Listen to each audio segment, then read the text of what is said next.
누구냐? 너와 내 아버지의 온 집이 아니냐 하는지라. 사울이 대답하여 이르되 나는 이스라엘 지파의 가장 작은 지파 베냐민 사람이 아니니이까 또 나의 가족은 베냐민 지파 모든 가족 중에 가장 미약하지 아니하니이까 당신이 어찌하여 내게 이같이 말씀하시나이까 하니, 사무엘이 사울과 그의 사환을 인도하여 객실로 들어가서 청한 자 중 상석에 앉게 하였는데 객은 30명 가량이었더라. 아멘. 살아계신 하나님의 말씀입니다. 아멘. 대부분의 사람들이 여러분의 시기를 인생의 황금기라고 부릅니다. 청춘, 새싹이 파랗게 돋아나는 봄철이라는 이름처럼 여러분의 시기를 굉장히 아름다운 시기라고 불러요. 전혀 공감할 수 없죠. 네, 요즘 시험 기간이고 매일 줄야근하고 있는 중인데 청춘은 무슨 청춘인가?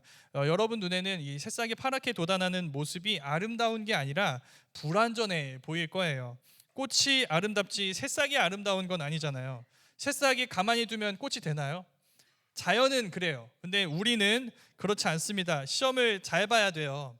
스펙을 열심히 쌓아야 됩니다. 사람 일이 어떻게 될지 모르니까 우리 웨이브 안에서 또 직장과 학교에서 회사에서 좋은 사람들 많이 만나고 좋은 관계를 쌓아야 합니다. 그래야 꽃이 필 수 있다고 생각해요. 새싹으로 끝나지 않고 꽃이 피는 데까지 가기 위해서 필요한 게 굉장히 많은 것이죠. 그런데 여러분에게는 그 필요한 것들만 보이는 건 아닐 겁니다. 필요한 것들만이 아니라 필요하지 않은 것들도 보일 거예요. 그 내용이 지지난주 웨이브 예배 때 나눴던 말씀이었습니다. 이스라엘 백성들이 다른 나라와 같은 왕을 요구해요. 우리의 소망을 위해 다른 나라와 같은 왕이 필요합니다 라고 얘기를 했습니다. 근데 그 얘기는 이 필요하다는 것이 전부가 아니에요. 필요하지 않다는 얘기 역시도 담겨 있습니다. 사무엘과 이스라엘의 하나님은 필요 없다는 것이죠. 더 나아가 걸림돌이다라는 얘기가 여기 담겨 있습니다. 이런 요구를 이스라엘 백성들이 누구한테 하는지 아세요? 사무엘하고 하나님한테 합니다. 이런 거예요. 하나님, 소원이 있어요. 뭔데? 제 인생에서 빠져주세요. 자, 여기에 하나님은 어떻게 반응해야 할까요? 어떻게 응답하시는 게 맞을까요?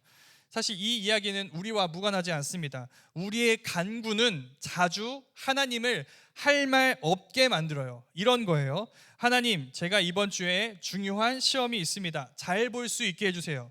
나쁜 기도가 아니에요. 이 필요한 기도입니다. 근데 이게 나쁜 기도가 될 수 있어요. 언제 나쁜 기도가 되냐면 이런 겁니다. 시험을 잘 봤어요. 근데 그 다음에 기도하지 않아요. 그럼 이 기도, 시험을 잘 볼 수 있게 해주세요라는 이 기도는 사실 그 뒤에 다른 한 가지를 더 기도한 겁니다. 하나님, 제 기도에 응답하셔서 제가 더 이상 하나님을 찾지 않게 해주세요. 제가 하나님께 기도하지 않을 수 있는 환경을 유지시켜 주세요. 계속 제 인생에 간섭하지 마시고 이것을 위해 제가 필요한 것들을 그냥 공급해 주시는 분으로 남아 계세요. 그 필요에 하나님은 없다는 것을 기억해 주세요. 그래서 저는 지금 시험 기간이고 또 여러 가지 중요한 일들을 앞두고 있는 여러분들이 있을 거예요. 이 기간만이 아니라 이 기간 이후가 굉장히 중요하다고 생각합니다. 여러분은 시험 기간 이후에도 기도하시나요? 여러분에게 중요한 일이 없을 때도 여전히 갖고 있는 기도 제목들이 있나요? 여러분의 힘든 시간만이 아니라 즐겁고 행복한 시간에도 하나님이 여러분 곁에 있기를 원하나요? 이 청춘의 시기에 여러분이 저마다의 자리에서 사력을 다하며 꿈꾸고 소망하는 그 꽃피는 봄날의 그림 속에서 하나님의 자리는 어디쯤에 있나요? 이 말씀이 우리에게 던진 질문이에요. 우리가 그 질문에 정기적으로 서봤으면 좋겠습니다. 우리가 하나님을 더 사랑하게 해달라고 기도했으면 좋겠어요. 내가 하나님을 더 필요로 하게 해달라고 기도했으면 좋겠어요. 내가 하나님 외에 다른 것으로 만족하지 않게 해달라고 기도했으면 좋겠어요. 주님이 진짜 나의 봄이시다, 나의 영광이시다, 나의 행복이 되게 해달라고 그렇게 기도해 봤으면 좋겠어요. 이것을 위해서 여러분이 할 수 있는 일은 굉장히 간단합니다. 여러분이 기도하잖아요. 그 기도를 하나님 옆에 가서 들어보세요. 여러분이 하는 기도를 하나님 옆에서 한번 들어보세요. 그리고 그 기도에 하나님은 대체 어떻게 응답하셔야 할까를 한번 고민해 보세요. 그 답변을 우리 지난주에 이미 살펴봤습니다. 하나님이 왕을 구하는 이들에게 뭘 주시죠? 왕을 주세요. 그런데 이스라엘의 왕정 체제는, 이때부터 시작되는 왕정 체제는 독특한 점이 있습니다. 그냥 왕정이 아니라 신정 안에서의 왕정이에요. 신정, 하나님이 다스리시는 정치 체제 안에서 왕이 다스리는 이 세상이, 이 체제가 시작되는 거예요. 어떤 거냐? 하나님이 왕을 임명하십니다. 선지자가 그 왕에게 기름을 부어요. 보이죠? 자, 이스라엘의 왕은 자원에서 되는 것도 아니고 이스라엘 백성들이 투표로 선출해서 되는 것도 아니에요. 하나님이 선택해서 되는 겁니다. 그러니까 그에게 부여된 지위와 권력은 하나님이 주신 거예요. 그렇다면 여러분, 왕은 누구의 눈치를 보아야 하나요? 하나님 눈치를 봐야 되죠.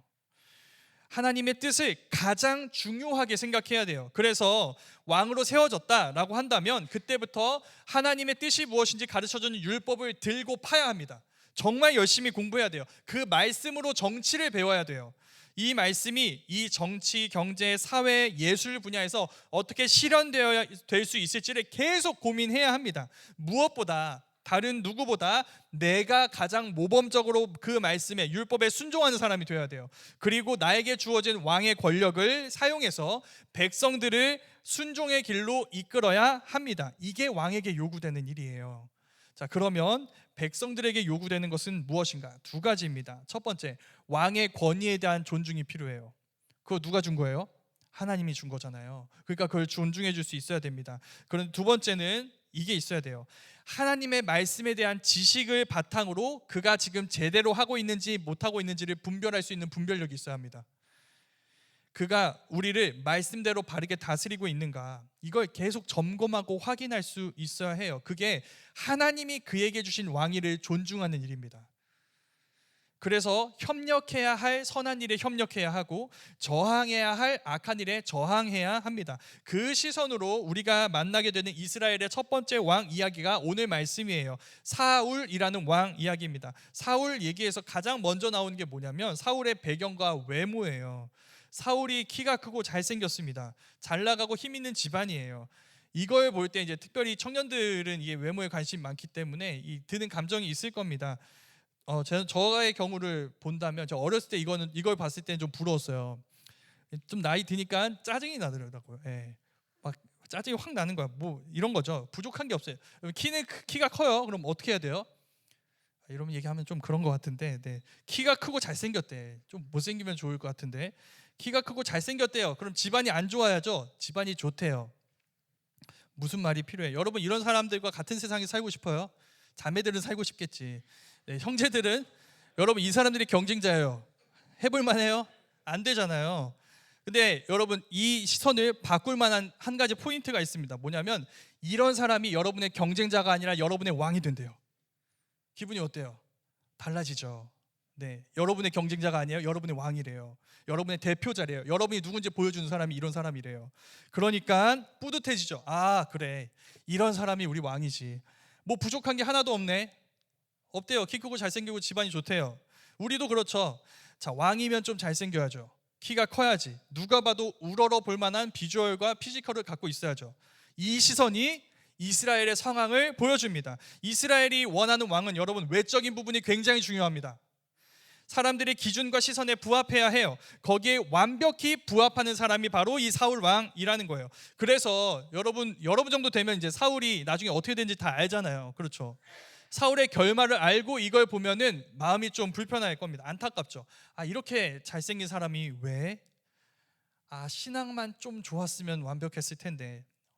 무슨 말인지 알 것 같아요. 신앙만 좀 좋았으면 완벽했을 텐데. 신앙이 그 사람이 이 전체 프로필 중에 조금 부족한 부분이에요. 이것만 있으면 완벽했을 텐데. 그리 큰 비중을 차지하지 않습니다. 여러분은 어떤가요? 여러분의 프로필에서, 그리고 여러분이 원하는 사람의 프로필에서 신앙은 얼마나 큰 부분을 차지하고 있나요? 별로 중요하지 않나요? 신앙만 조금 있었으면 좋을 것 같은데. 그건 생각보다 굉장히 중요합니다. 왜냐하면 사울 얘기가 그걸 보여줘요. 아, 신앙이 얼마나 큰 비중을 차지하고 있는가. 그 신앙의 시선으로 볼 때 여러분, 사울에게는 굉장히 불안하고 부족한 부분이 많이 있습니다. 첫 번째, 출신이에요. 출신.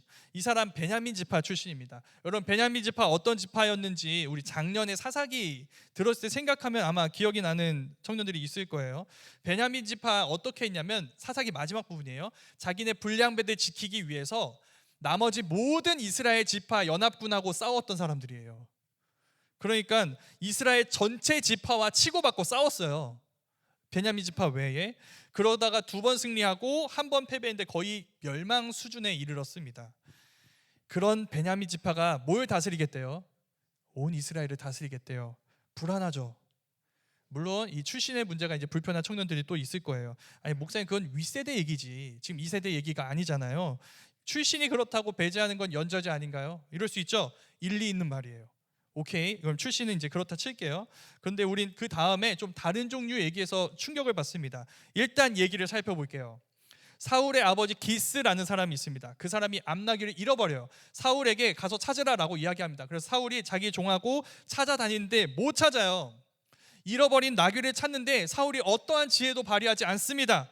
너무 오랫동안 못 찾으니까 사울이 암나귀를 포기합니다. 야, 우리 아버지가 우리 때문에 더 걱정하겠다. 암나귀가 아니라 돌아가자라고 얘기했을 때 종이 제안을 하나 합니다. 여기 하나님의 사람이 있습니다. 그에게 물어봅시다.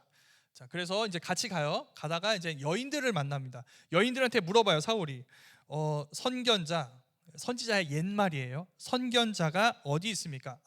방금 여기 도착했습니다. 지금 저녁 시간 전이니까 얼른 가면 빨리 만날 수 있을 겁니다. 사울이 올라가서 사무엘을 만나게 됩니다. 그리고 얘기해요. 선견자가 어디 있습니까? 선견자의 집이 어디입니까? 라고 얘기해요. 그러니까 사무엘이 내가 그 사람입니다 라고 이야기합니다. 여러분은 이 만남에 대해서 어떻게 평가하시나요?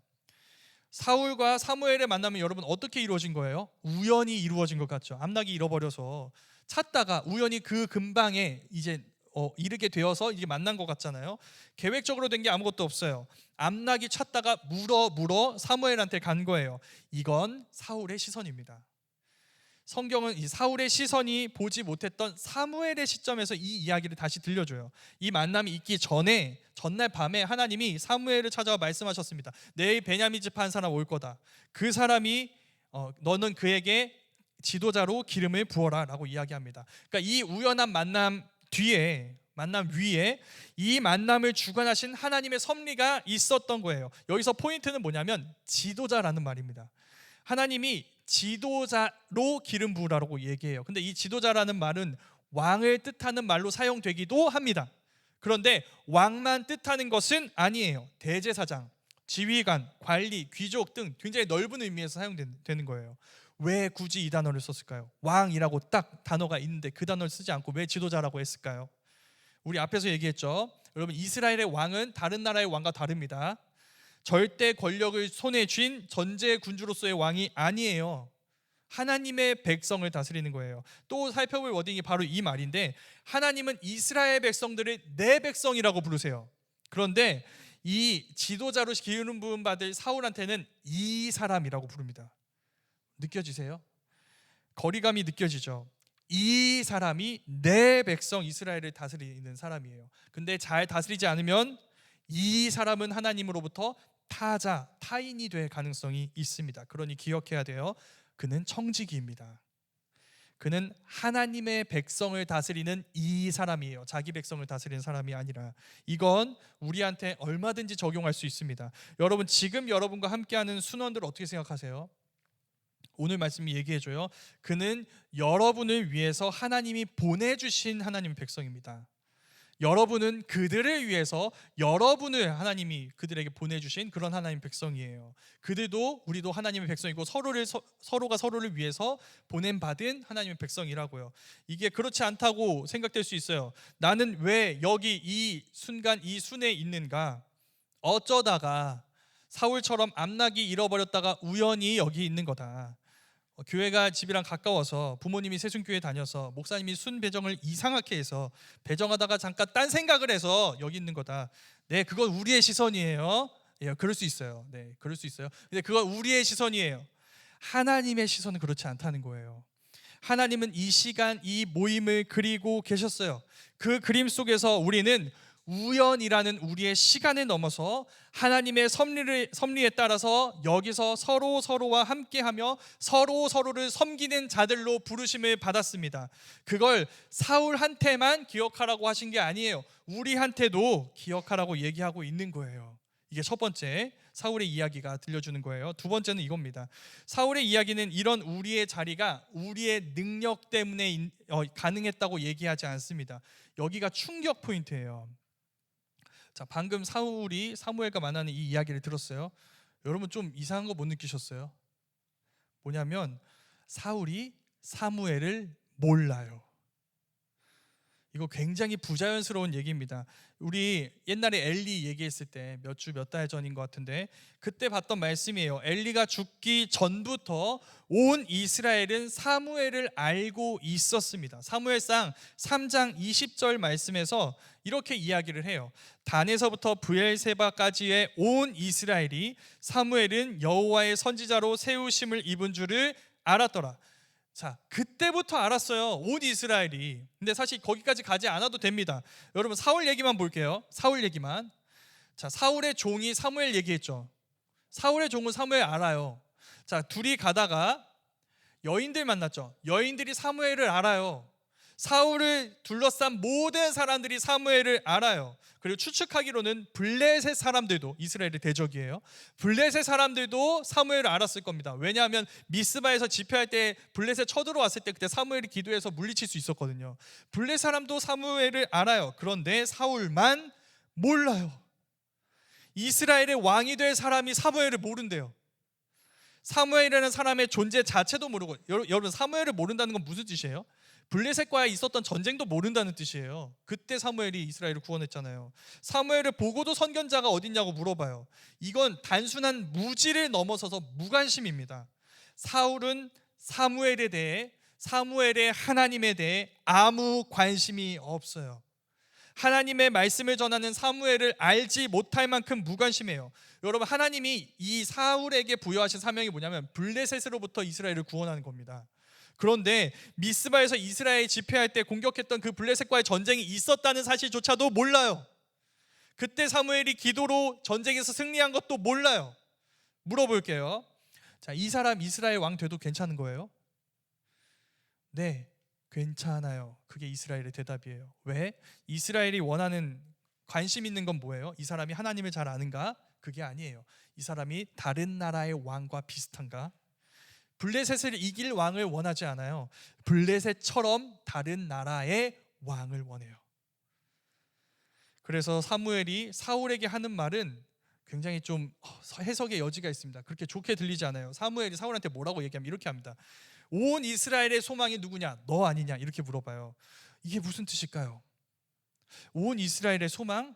이 말은 너 사울은 이스라엘 백성들이 소망하는 것처럼 이스라엘을 다른 나라와 같이 만들어줄 왕이라는 말일까요? 아니면 이스라엘의 하나님이 소망하는 것처럼 이스라엘을 하나님 나라, 더 나아가 제사장 나라가 되게 해서 다른 이방 나라들에게까지 하나님을 보여줄, 하나님의 영광을 보여줄 그 나라의 왕이라는 말일까요? 누구의 소망을 얘기하는 걸까요? 이스라엘 백성들의 소망인가요? 이스라엘의 하나님의 소망인가요? 둘 중 어떤 뜻인지 명확하게 나오지 않지만 적어도 우리는 사울이 어떤 소망에 응답해야 하는지는 알고 있어요. 앞에서 본 것처럼 그는 자기 백성을 다스리는 사람이 아니에요. 하나님의 백성을 다스리는 사람이고 철저히 그 일을 위해서 권위를 부여받은 왕입니다. 하나님은 이스라엘을 회복하시고 이스라엘을 통해 온 세상을 회복하실 계획을 그 사람을 통해 이루어가기를 원하세요. 그 하나님이 임명하신 왕이 사울이에요. 그래서 그는 지금 두 갈래 길에 서 있는 거죠. 내 비전은 이스라엘의 소망인가 하나님의 소망인가? 난 누가 원하는 그림을 그려가기 원하는가? 이스라엘이 그 백성들의 욕망에 따라서 다른 나라와 같이 되는 그림인가? 아니면 이스라엘이 하나님 나라의 중심이 되는 그림인가? 이 질문 앞에 섰던 건 사울만이 아닙니다. 예수님이 그 질문 앞에 서셨어요. 예루살렘에 입성하시는 날 수많은 무리들이 예수님을 둘러싸서 외쳤습니다. 이스라엘의 왕 다윗의 자손이여, 주의 이름으로 오시는 이여, 호산나, 우리를 구원하소서. 이거 해석하면 이런 겁니다. 당신은 우리가 원하는 대로 저 로마 제국을 무너뜨릴 왕입니다. 아니, 그런 왕이어야 합니다. 우리에게 힘을 부여하고 그래서 우리의 세상을 실현해주고 우리의 꽃을 피워줘야 하는 왕입니다. 여러분, 이거 설렘과 기대감으로 가득 찬 말인 것 같죠? 근데 그 아래에 우리를 심장을 두렵게 만드는 협박과 경고의 메시지가 있습니다. 뭘까요? 만약 우리에게 협조하지 않는다면 우린 당신을 제거할 준비가 되어 있습니다. 여기에 도움이 되지 않는다면 우린 당신을 죽일 수 있습니다. 그래서 예수님께 환호했던 그들은 일주일이 못 되어서 예수님을 십자가에 못 박으라고 외칩니다. 이렇게 이스라엘이 그분을 죽여요. 끝일까요? 하나님이 그를 살리십니다. 무슨 뜻일까요? 예수님은 이스라엘 백성들의 소망에 응답하신 것이 아니라 하나님의 소망에 응답하셨어요. 그래서 이스라엘은 그를 환영하지 않습니다. 더 이상 그를 좋아하지 않아요. 그들의 그림을 망치려고 하는 예수님을 제거할 뿐이에요. 그런데 하나님은 그 예수님을 통해 하나님의 소망을 이루세요. 그들이 원했던 그들의 세상을 세우는 게 아니라, 다른 나라와 같은 세상을 세우는 게 아니라 하나님 나라를 세우세요. 그건 우리에게도 마찬가지입니다. 하나님은 여러분에게 여러분의 세상을 주시지 않을 겁니다. 하나님은 하나님 나라를 주실 거예요. 온 세상은 자기의 세상, 자기 나라를 만들기 위해서 그 일을 가능하게 하는 권세와 능력을, 힘을 원해요. 그것이 있어야 내 세상이 만들어지고 내 꿈이 이루어지고 내 인생이 성공한 것처럼 느낄 수 있습니다. 그러나 그렇지 않아요. 하나님은 그런 것들을 여러분에게 주셔서 그런 것들로 여러분의 세상을 만드는 게 아니라, 그런 것들로 하나님 나라를 이루시는 것도 아니라, 하나님은 여러분의 작은 긍휼과 섬김을 통해 그 나라가 임하게 하실 겁니다. 여러분이 자비를 베푸고 은혜를 흘려보내는 그 자리에 하나님 나라가 임하게 하실 거예요. 그래서 하나님 나라는 내 봄날이 오고 꽃이 피는 세상이 아니에요. 여전히 내가 고통스러울 수 있어요. 괴로울 수 있습니다. 그런데 거기가 예수님이 함께 하시는 곳이면 거기가 하나님 나라예요. 거기서 예수님이 나를 돌보시고 나에게 베푸시는 은혜를 나 역시도 다른 이들에게 베풀고 다른 이들을 섬기고, 그렇게 예수님과 함께 따라 나아가는 그런 우리를 통해 하나님은 하나님 나라를 세워가시는 분이세요. 우리 모두가 사울의 뒤가 아니라 그 예수님의 뒤를 따르는 자들이 되었으면 좋겠습니다. 오로지 힘의 논리, 강함의 논리만 이야기해서 강한 것이 옳은 것이다, 그것으로 내 세상을 만드는 것이 성공이다 말하는 이 세대의 흐름에 저항해서 여러분 예수님과 함께 하세요. 예수님을 따르세요. 그분과 함께하며 이 세상이 어리석다고 무시하는 그 희생과 섬김이라는 예수님의 방법대로 이 세상이 감당할 수 없고 알 수도 없고 따라할 수도 없는 하나님 나라를 세워가는 여러분 되기를 간절히 소망합니다. 그 나라 이야기가 그렇듯 여러분은 큰 자가 되어 작은 자를 섬기고, 우리가 가진 지위와 능력으로 서로를 돌아보고 권면하며 저마다의 블레셋으로부터 서로를 지켜내는 믿음의 사람들로 살아갈 수 있기를 간절히 소망합니다. 그렇게 여러분에게 주신 하나님 나라를 경험하고 확장하고 세워가고 증거하는 저와 여러분 되기를 주님의 이름으로 축원합니다. 우리 이 시간 함께 기도하겠습니다.